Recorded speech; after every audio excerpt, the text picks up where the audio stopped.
जिला पंचायत कार्यालय पर फायरिंग की गई थी, जिसमें एक अधिवक्ता की मौत हो गई थी। ज़्यादा जानकारी के लिए हमारे साथ मौजूद हैं अपर पुलिस अधीक्षक जी, उनसे बात कर लेते हैं। सर, जो कल फायरिंग की गई थी, उसमें एक अधिवक्ता की मौत हो गई थी, तो क्या कारण था उसमें? कल एक दुर्भाग्यपूर्ण घटना जिला पंचायत कार्यालय में हुई, जिसमें स्वर्गीय फारूक अहमद जो अधिवक्ता हैं यहाँ पे, उनके 2 गोली लगने से मृत्यु हुई। उसमें जिला पंचायत कार्यालय के एक चैम्बर में ही फायरिंग की घटना आई थी और उसमें एक लिपिक जो वहीं पे कार्यरत है, असगर अली, उसके द्वारा ही फायरिंग की गई थी। उक्त लिपिक को भी गोली लगी है और वो उपचाराधीन है इस समय जनपद मुरादाबाद के एक हॉस्पिटल में और पुलिस की अभिरक्षा में है। शीघ्र ही हम लोग इसमें अन्य विवेचनात्मक कार्रवाई पूर्ण करेंगे। अच्छा सर, ये जो फायरिंग की गई है, तो इसमें कुछ मुख्य कोई वजह निकल कर आई है? क्या कुछ है इसमें? अभी तो प्रकरण बड़ी प्रारंभिक अवस्था में है और जो प्रारंभिक जांच से पता चला है कि उनकी श्रीमती भी वहाँ पे लिपिक, स्वर्गीय अधिवक्ता की, और ये भी वहाँ लिपिक था। उन्हीं के बीच की कुछ विवाद की मामला सामने आ रहा है, जैसा एफआईआर में उन्होंने दिखाया है। बाकी शेष विवेचना चल रही, जैसे भी तथ्य सामने आएंगे आप लोग को बताया जाएगा। सर, इसमें कितने लोगों के खिलाफ अभी एफआईआर इसमें दर्ज हुई है सर? एफआईआर 2 अभियुक्तों के खिलाफ है, जिसमें असगर अली पे आरोप है कि उसके द्वारा गोली चलाई गई है और एक अपर मुख्य अधिकारी जो यहाँ पे हैं, नीरज रस्तोगी, उनके खिलाफ है। सर, इसमें अधिवक्ता और जो है और जो बार एसोसिएशन के अध्यक्ष हैं, उनकी एक मांग है कि जिसने फायर किया था उसके मकान पर और बुलडोजर चलाया जाए, तो क्या उसमें क्या? देखिए, जो भी कानूनी हद में कार्रवाई की जा सकती है, वो सब कठोर से कठोर कार्रवाई उसके खिलाफ की जाएगी। तो ये थे हमारे साथ मौजूद पुलिस अपर पुलिस अधीक्षक जी अनुराग सिंह जी। आज सिद्धार्थनगर जिले के इटवा तहसील क्षेत्र में मनरेगा बचाओ अभियान को लेकर के कांग्रेस पार्टी के प्रदेश महासचिव नादिर सलाम के द्वारा एक रैली निकाला गया और उनके द्वारा बताया गया कि ये मनरेगा बचाओ अभियान पूरे देश में चलेगा। जो भारतीय जनता पार्टी के द्वारा इस योजना को समाप्त करना चाहती है, लेकिन हम लोग इसको होने नहीं देंगे। ये कांग्रेस के द्वारा मनरेगा एक्ट को लाया गया था और उसी के द्वारा गरीब तबके के जो लोग हैं, जो गरीब परिवार के लोग हैं, उनके लिए योजना लाई गई थी जिससे गरीब परिवारों को उन्हें रोजगार मिल सके। लेकिन ये सरकार इस योजना को लेकर के अलग अलग नियम और कानून निकाल रही है, जिसको हम कांग्रेस पार्टी के द्वारा या हमारे जो नेता प्रतिपक्ष राहुल गांधी हैं उनके द्वारा हम इसको होने नहीं देंगे। भारतीय जनता पार्टी अपनी पूंजीपतीय मित्रों को इस योजना से लाभ पहुंचाना चाहती है, लेकिन ये कांग्रेस पार्टी के लोग हम इस योजना को लेकर के विरोध करेंगे। आज वहीं उन्होंने इटवा के उप जिलाधिकारी को मनरेगा बचाओ अभियान को लेकर के एक ज्ञापन भी सौंपा है। पीआरबी पे पुलिस को मिली सूचना। फिलहाल आपको बता दें कि रौता चौकी के पास से महज कुछ ही दूरी का मामला है, जहां पे पीआरबी को एक सूचना मिलती है कि एक लड़की यहां पे संदिग्ध अवस्था में पड़ी है। फिलहाल पुलिस तत्काल वहां पे पहुंचती है। पहुंचने के बाद में बच्ची को देखती है और उसे तत्काल जिला अस्पताल में भर्ती कराता है। फिलहाल आपको बता दें कि पूरा मामला बस्ती जिले के कोतवाली थाना क्षेत्र का है, जहाँ पे एक बच्ची जो है निकलती है स्कूल जाने के लिए, लेकिन बस कंडक्टर द्वारा घर पे फोन करके बताया जाता है कि बच्ची बस में नहीं आई है। तत्काल जो परिजन है आसपास ढूंढने लगते हैं, लेकिन एक सूचना मिलती है कि जो बच्ची है वो घर से कुछ ही दूरी के पास में है, रौता चौराहे के पास में संदिग्ध अवस्था में पाई गई है। फिलहाल तत्काल परिजन वहां पे पहुंचते हैं। वहां पहुंचने के बाद में बच्ची को बेशुद्ध देखते हैं। फिलहाल उसे जिला अस्पताल में ले गया है, जहां पर उसका इलाज चल रहा है। फिलहाल परिजनों ने यह भी बताया कि जो बच्ची है उसको किसी महिला द्वारा कुछ सुंघाया गया था, जिससे वो बेहोश हो गई। और कहीं ना कहीं उन्होंने यह भी बताया कि अपहरण करने की पूरी साजिश थी, कहीं ना कहीं बच्ची को अपहरण करने की कोशिश की जा रही थी। फिलहाल इस पूरे मामले में बस्ती अब गहनता से जांच कर रही है। जांच करने के बाद जो भी अग्रिम कार्रवाई होगी वो की जाएगी।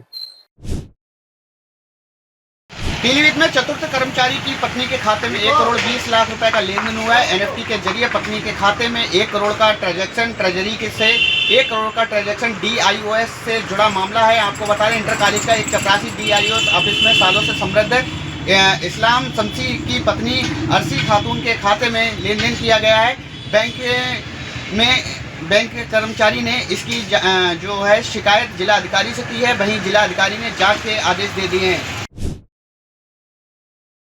नेशनल हाईवे NH 19 के बाद अगर बात की जाए तो कहीं ना कहीं देखा जा रहा है बाबा का यह 40 साल वर्ष पुराना संत रविदास वाल्मीकि आश्रम जो पूरी तरीके से एक बार फिर कहीं न कहीं विवादों के घेरे में आ चुका है। बताया जा रहा है कि यहाँ स्थानीय लोगों का कहना है कि लगातार यहाँ बाबा साहब की स्थापना की गई थी और कहीं न कहीं कई ऐसी महापुरुषों की जो मूर्तियाँ हैं यहाँ लगाई गई थी। और बताया जा रहा है कि पूर्व में जो है रहे महेंद्र सिंह राजपूत विधायक के द्वारा इसी स्थान का जो है स्थापना की गई थी। और देखा ये जा रहा है कहीं न कहीं भू माफियाओं का कहर देखा जा रहा, सत्ताधारियों का कहर देखा जा रहा, जो लगातार इस आश्रम को नष्ट करने में पूरी तरीके से प्रयास करते नजर आ रहे हैं। क्योंकि बताया जा रहा है कि यहाँ लेखपाल की भूमिका अहम मानी जा रही है, क्योंकि लेखपाल इससे पिछली की जो ज़मीन है उसके रिश्तेदार माना जा रहा है और उसकी अहम सत्ताधारियों के पूरी तरीके से भूमिका के तहत इस आश्रम को नष्ट करने की पूरी तरीके से कवायद शुरू कर दी गई है। क्योंकि प्रशासनिक अधिकारी इस आश्रम को जो है पूरी तरीके से यहाँ मूर्तियों को हटाने का ऐलान कर चुके हैं। अब इस बात का उठ रहा है कि आखिर कुछ समय पहले बाबा साहब की मूर्ति को क्षतिग्रस्त किया गया था,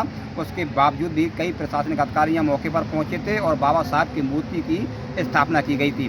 अब देखना ये होगा कि आखिर इससे लगातार यहाँ पर सेवादार पूरी तरीके से इस आश्रम को जो है एक प्राचीन आश्रम भी देखा जा रहा है। अब देखना ये होगा कि आखिर इस पर क्या कार्रवाई करेगी, क्योंकि इनका कहना है कि किसी प्रकार की अगर मूर्तियाँ हटाई गई तो कहीं न कहीं एक बड़ा आंदोलन किया जाएगा। क्योंकि यहाँ देखा जा रहा है कि भीम आदमी पार्टी और जो बहुजन समाज की जो पार्टियाँ हैं जो लगातार यहाँ पर लोग कुछ पहुँचे हैं और देखा जा रहा है किसान यूनियन के भी लोग हैं और इनका कहना है कि ये प्राचीन ऐतिहासिक ये आश्रम माना जाता है और इस पर कोई भी किसी प्रकार का नहीं यहाँ से अतिक्रमण हटाया जाए। और देखा जा रहा है कि यहाँ कुछ दबंग लोग हैं जो पूरी तरीके से प्रयास करने की कोशिश करते हैं। क्योंकि देखा जाने का कहना है कि लगातार मुख्यमंत्री से न्याय की गुहार लगाए रहे हैं, क्योंकि उत्तर प्रदेश में पूरी तरीके से आश्रम और मंदिरों को सुरक्षित करने के लिए योगी सरकार लगातार आदेश देती नजर आ रही है।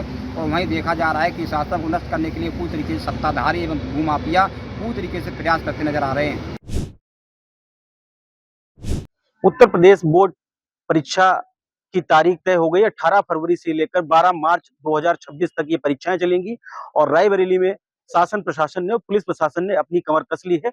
आज इसके संदर्भ में एक बैठक की गई है जिसमें पुलिस अधीक्षक Ravi Kumar, additional SP Sanjeev Kumar Sinha, DM Harshita Mathur के अध्यक्षता में ये मीटिंग हुई और इस मीटिंग में टोटल 107 सेंटर बनाए गए हैं, 19 सेक्टर मजिस्ट्रेट बनाए गए हैं। ऐसी तमाम सारी जो तैयारियां हैं वो रायबरेली प्रशासन ने भी कर ली है और आगे जो अपनी और सब गतिविधियां हैं वो सब देखी जा रही है। रवि कुमार एसपी रायबरेली का कहना है कि किसी तरीके की अलग तरीके की जो नकल होती है उन सबको लेकर अगर ऐसा कोई मामला आएगा तो उन पे जो संगीन धाराएं बनती है उस पर कार्रवाई होगी। और डीएम हर्षिता माथुर ने कहा है कि जितने भी सेंटर बनाए गए उन सबके निरीक्षण और उन सबका जो तैनाती 19 सेक्टर मजिस्ट्रेट बनाए गए सब निरीक्षण हो गए, सारी तैयारियां पूरी तरीके से संपन्न हो गई हैं।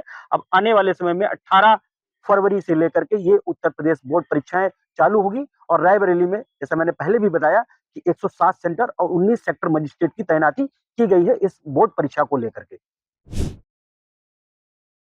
मुरादाबाद में सैकड़ों की संख्या में रोड पर वकील दिखाई दिए। आज वकीलों ने नारेबाजी की, जोरदार प्रदर्शन किया, पीली कोठी चौराहा को जाम किया।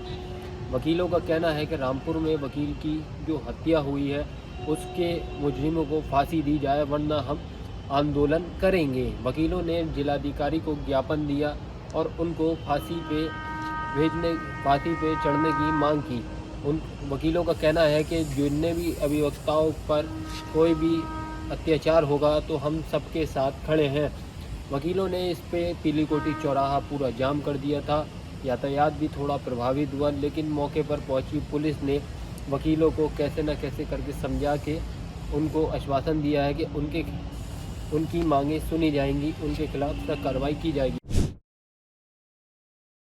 आज सुल्तानपुर जनपद में किसानों द्वारा कई संगठनों द्वारा आज ज्ञापन दिया गया और धरने पे बैठे।